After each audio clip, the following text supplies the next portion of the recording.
We bought a Ouija board. A Ouija board! We probably shouldn't have bought a Ouija board, but we bought one. We told it to move while we were staring at it intently. It did not. Move. Tell us where the clicky is. Move. What if it shot off and like hit the wall? Hi, I'm M. Hot dogs or legs? Both. Hi, I'm M. And I'm Liv, and we're your Meta PsycKicks. Today we're going to be talking about Ouija boards. It's the only way that you should say it. And if someone tells you to say it normally, say wild. Wild. But we are doing a series on divination tools, and we are kind of starting with Ouija because we have done other videos on divination tools. Check them out. But today we're going to be talking about Ouija. They're also called talking boards or spirit boards. So instead of using a picture of a Ouija board, we bought one. Liv, tell them what it feels like. This has like very high vibrational frequency, like the peaks and troughs of the frequency of it are very close together, but underneath it, it's like it has those frequencies, but then a long line that works with it at the same time. Does that make any sense? She was saying that when she got it, when I picked it up off of the doorstep, that it's got this energy of you get to choose what it's for. I feel like that's why it has two frequencies, because it's trying to like sync itself up to you. Does that make sense? Yeah, because it's like, what do you want me to do? It's literally a blank slate of energy. But it definitely is just like a blank slate of a board. It makes me think about, it makes me see like a flower field with like sunshine and the wind is going through the flowers, and you know, like when the greenery like pushes against each other, that's what it makes me hear. It's really cute. Yeah, this Ouija board was made by Positively Mystic, and you said that the person hums. Yeah, they when they sing make when it. they make it. And I feel like they do it to cleanse the board, essentially, to like That put makes sense. positivity in it. So what do Ouijas do? Ouija boards are used to communicate with spirits or otherworldly beings, according to the little tiny packet that we just read 10 minutes ago. So spiritualism was a movement in America in the 19th century, and it basically was all of the stuff that you'll learn about in our videos. Watch it.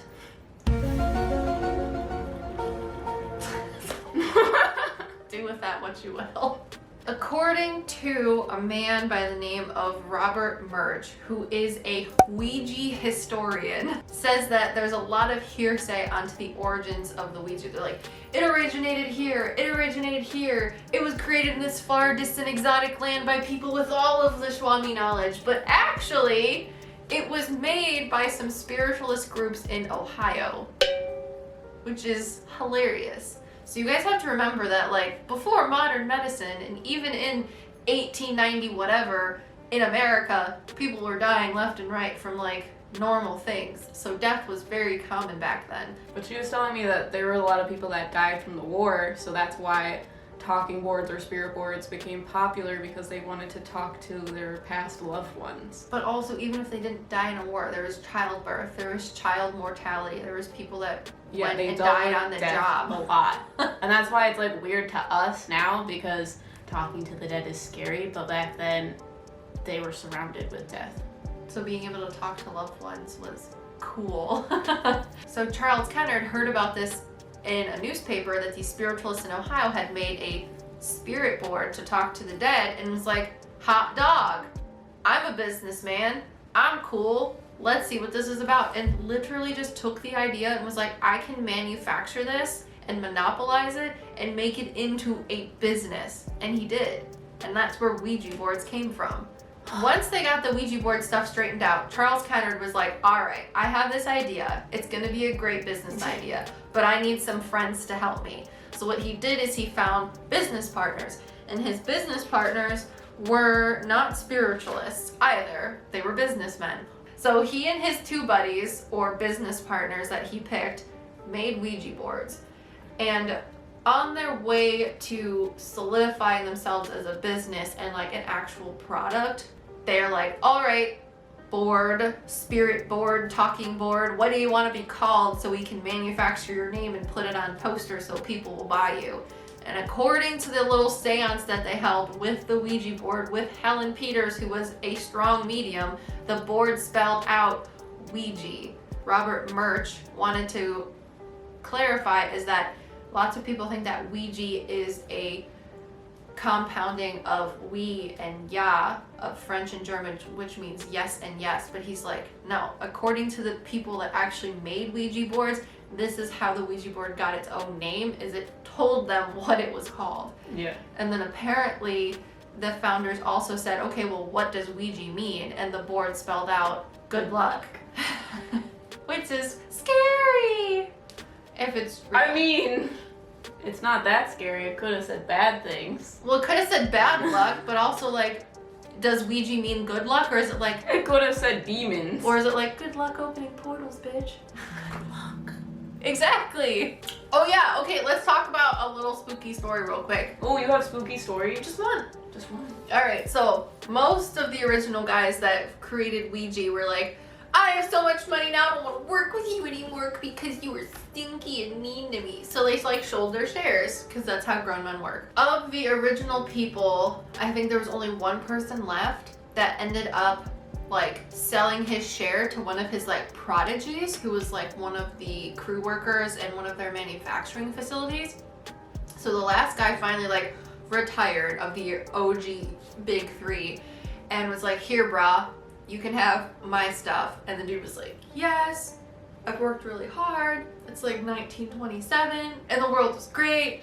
And he decided to build another Ouija factory. What happened to him though? He was on the roof doing whatever men want to do on the roof of a factory, and he was like, boop, boop, boop, boop, ah, dead. So what, did the Ouija board spirits push him off the roof? Not exactly, but the Ouija board spirits did tell him to build the factory that he ended up dying on. When the Ouija board first came out and everyone was buying it, it literally was just to communicate with the people that they had lost, because death was so common and normal for everybody, whereas today it's not. It's much more hard for us to deal with because it's not common. And it was cohesive with Christian Dogma. So the thing was like literal posters that would talk about this, so that it was fun and educational for all of the classes, and other promotional selling pieces for this would also say like, hold a seance on Saturday, go to church on Sunday. Literally. So Ouija boards were not something that were scared or stereotypically thought of as demonic or evil or whatever else until the 1970s, when The Exorcist movie came out? The Exorcist movie came out. Hey, where'd this come from? I found it. But it wasn't until The Exorcist came out in the 1970s that people saw or got the idea in their head that this girl was possessed by a demon that came through a Ouija board. Our Lord Jesus Christ, who lives and reigns with the Father and the Holy Spirit. Damien! Yeah. That's when all of the people, religious or not, were like, Ouija boards are Satan! Burn them all! And they literally had like huge like group burnings of Ouija boards, as well as like, yeah. What happened? People would like take them. But like, you can't burn a Ouija board. They burned them. What happened to them? They turned into ash. Usually when you burn them, they come back. It kind of has, because like, they still make them, right? They were trying to get rid of all Ouija boards, and they haven't gotten rid of Ouija boards. I can't believe they tried to burn them. A whole bunch of people. They literally got like mass burnings, like Fahrenheit 451 style burning of Ouija boards and Harry Potter books. I think there was another book too that they were burning with Ouija boards, but that was in like the 1970s and early 2000s and stuff like that, where it really researched, because they made more Exorcist movies and more paranormal movies, so people got scared even more. So that's why Ouija boards have such a negative connotation with them, because all their divination tools do not have the same stigma. Because how is this different than tarot? It's not. Well, what was your talking point last week that we thought about? It was like you manifest the things that scare you. Well, yeah, it's because before they weren't manifesting demons because they were talking to their loved ones. And they didn't think that they could manifest demons Yeah. until it was put into And their then head by someone was like, the oh movie." wait, demons talk to you through these spirit boards.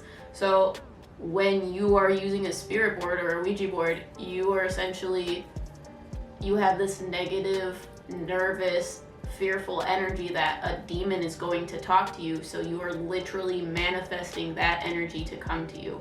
So obviously it is, you have a higher chance of pulling a demon out of a spirit board if you think you're going to pull a demon out of a spirit board. Because somebody told you that's what they do, or a movie told them that's what they do, or Yeah. however the game of telephone works. Fear-based spirituality gives you dark things that come to you. So yeah, Ouija boards apparently were super cool, safe, and fine until people got it into their heads that it wasn't, and now it could be weird. Okay, so here's how the board works. You first gotta set the mood by turning all the lights off or dimming them. And you got some candles, you know, set a table for your ghost. Olivia's in the background with a flamethrower. Step 2, you gotta have good intentions. You need post-1970s intentions. You gotta not be scared of the board, because the board will bring you scared back. I can smell danger. Next, you're going to choose a host or the medium. And they're going to ask politely the questions for the ghost. And each one of the players are going to put 2 fingers onto the planchette. So, with all of your hands on the planchette, you ask it questions. So you're first gonna ask, is there any spirits here? And when you get confirmation of yes, you can start asking your questions. But it may take multiple minutos. Yes, it's a lot of energy to move a big wooden plaque. That's why you just make a reading with us. Yeah.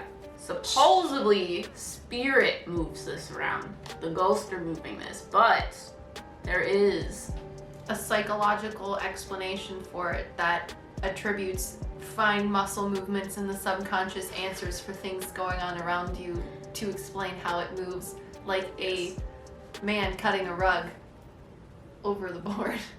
Yeah, so technically, you could be moving the planchette to the places where it needs to be, subconsciously. According to psychologists. That's what skeptics say. We gotta be valid, we have to have skepticism. I'm skeptical. I just think it's a pretty board named Bagel.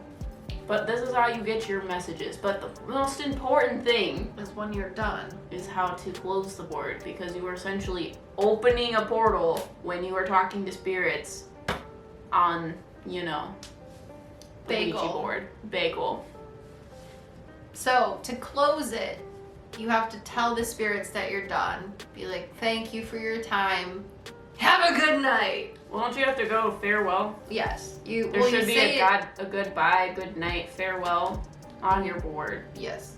And you bring this, the planchette, to the goodbye. And you have to take the planchette once you say goodbye and put it over farewell and move it in 3 times. Clockwise. Stop on your foot. Don't forget it. 3 times to close it. It did not specify if it was counterclockwise or clockwise. I feel like witches like to do, Clockwise. well, okay, I think Like threes. clockwise is the right direction. They're telling me. Who's telling you? They're telling me that clockwise is closing portals, whereas counterclockwise is if you're doing something for yourself. You never want to move things in a clockwise position because that brings time to an end, whereas counterclockwise is giving you more time. I don't know how I know that. Who's telling you that? You don't know, spirit. They're showing me things that I've seen before to give me the answers that I need. Who is they, your spirit I guide? feel like my last guide, the one in the calico dress. Oh, your past life? Yeah. Interesting. So, clockwise Yeah. closes things. portals. Counterclockwise opens things. Jesus. But it wasn't specified in the directions. If I'm wrong, let me know, because I don't know anything about this. But yes, so you do it clockwise 3 times because 3s are the divine number if it's divine completeness. And then you have to put it face down. Yeah. Like a sad bagel. So that your planchette doesn't decide to give you messages and open itself while you're in bed sleeping. So, we didn't actually use the Ouija board, but maybe next week we'll use a pendulum. So make sure you guys subscribe, hit that notification bell so that you do not miss out on us creating a portal to another dimension. It's not gonna happen, okay? God. And if you guys do have any crazy divination tools like Ouija board stories, make sure to go down to the description below, go to our website, and make sure to share your creepy stories because we are going to be sharing a listener stories where a medium will listen to your spooky stories. Yeah, I'm about it. Kind of. So make sure you guys check that out. But while you wait, check out our podcast that will come out about divination tools and these videos next. And we'll see you guys in the next one. We are your Meta PsycKicks. We bought a Ouija board. A Ouija board! We probably shouldn't have bought a Ouija board, but we bought one. We needed it for the aesthetics, and this one is quite aesthetic. Well, we needed it so that M could have B-roll. Because there's no fucking way I'm getting free B-roll of a Ouija I board. don't fucking know what B-roll means. B-roll, okay. Makes me think of talking. Bradley, but like rolled up in one of those tortilla blankets, and he's like, I have a spoon. No. B-roll. Us talking is A-roll. That is the main content. B-roll is the supportive content. I'm literally B-roll in my own fucking life. Mm-hmm.